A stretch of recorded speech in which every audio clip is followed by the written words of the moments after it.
Bonjour, bienvenue sur Tous en Cuisine avec Seb. Alors aujourd'hui, on va se faire plaisir, enfin j'espère pour un plus grand nombre, parce que c'est un gâteau qui est très apprécié. Bon, vous l'avez vu dans le titre, pas de mystère, baba au rhum. Et pour réaliser le baba au rhum, il va nous falloir 90 g de beurre, du beurre mou, donc je l'ai sorti à l'avant, j'ai déjà coupé en petites parcelles. On va prendre 5 centilitres de lait, 3 œufs, 250 g de farine, une pincée de sel, 10 g de levure boulangère, qu'on va délier dans 2 cuillères à soupe d'eau. On va faire un sirop avec, pareil, 250 g de sucre et je vais prendre à peu près, allez, 12-15 centilitres de rhum. Première étape, on va d'abord délier la levure boulangère, donc je vais l'émietter. 2 cuillères à soupe d'eau.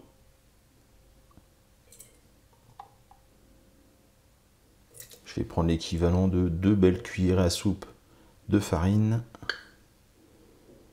Voilà.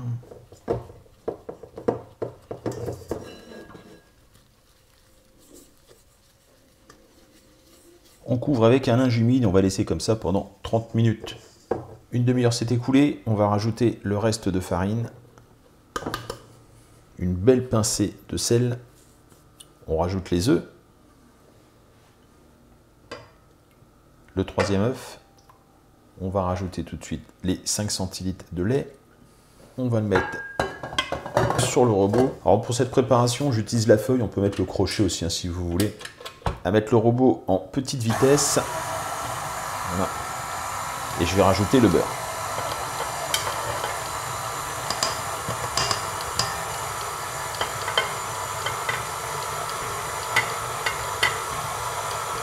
Je vais laisser le robot travailler à petite vitesse comme ça pendant 10 minutes. Et à un moment, je viendrai racler les bords pour bien tout amalgamer. On va bien rabattre comme ça.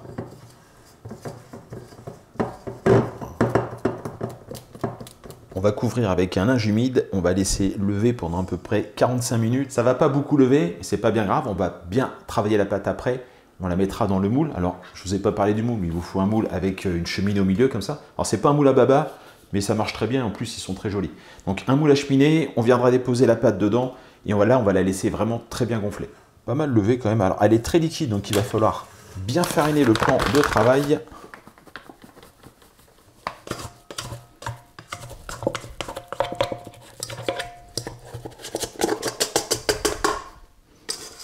Vous farinez bien les mains. Voilà.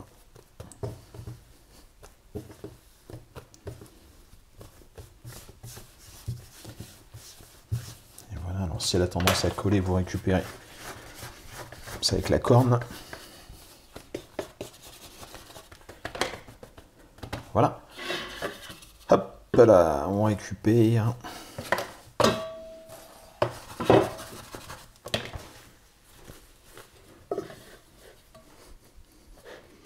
On va taper pour la tasser. Donc on va le couvrir avec un torchon humide. Hop là.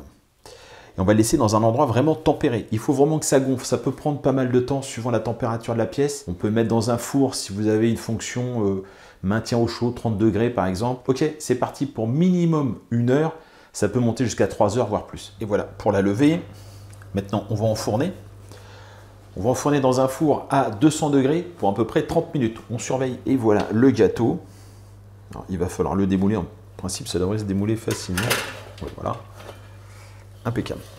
Alors, on le pose sur une grille comme ça pour que l'humidité s'évacue, qu'il sèche un peu. Soit vous aviez préparé le sirop au rhum avant, donc on aurait mis un sirop froid sur le gâteau chaud. Nous, on va faire l'inverse, on va attendre que le gâteau refroidisse. Une fois qu'il sera froid, on mettra un sirop chaud dessus. Le gâteau est froid, on va maintenant faire donc le caramel, le sirop caramel. Donc je vais mettre le reste du sucre. Je vais rajouter 2 cuillerées à soupe d'eau. On va mettre en chauffe.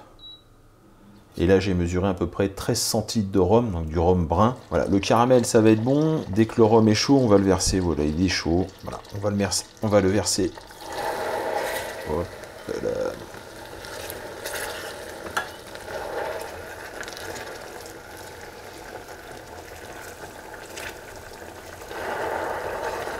Le sirop au rhum est chaud, on vient le verser sur le gâteau.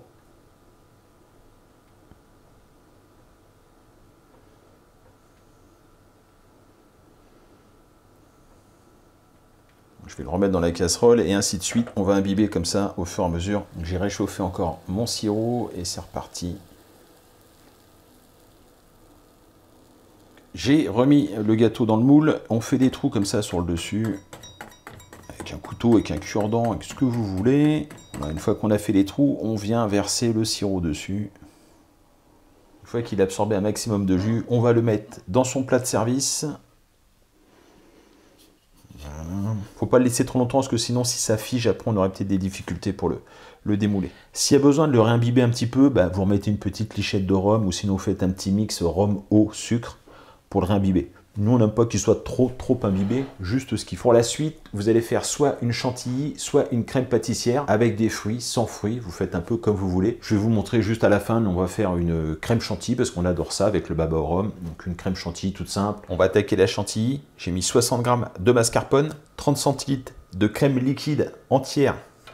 On va commencer à battre. Dès que ça va commencer à mousser un petit peu, on rajoutera le sucre glace, 2 belles cuillères à soupe. On commence à rajouter le sucre glace.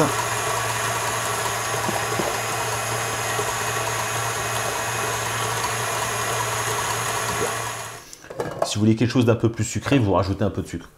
Donc personnellement, on la trouve bien comme ça. On peut faire quelque chose de joli, on peut faire quelque chose de rapide. Nous, on va faire quelque chose de rapide. Tac. La petite touche finale, un petit peu de verdure. Quelques feuilles de menthe. Hop. Là, le reste de la chantilly sur un petit bol. Et on n'a plus qu'à servir. Alors, on peut très bien accompagner la bouteille de rhum, madame, bougez pas. On peut très bien accompagner avec un petit verre de rhum. Comme ça, les gens qui veulent un peu plus de rhum peuvent imbiber tranquillement leur petite part. On peut faire un petit mix, moitié eau, moitié rhum, un petit peu de sucre.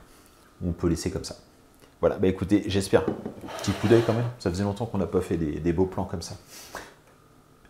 Voilà, j'espère que cette recette vous a plu. Vous n'oubliez pas de partager ma vidéo. Et moi, je vous dis à très bientôt pour de nouvelles recettes. Au revoir.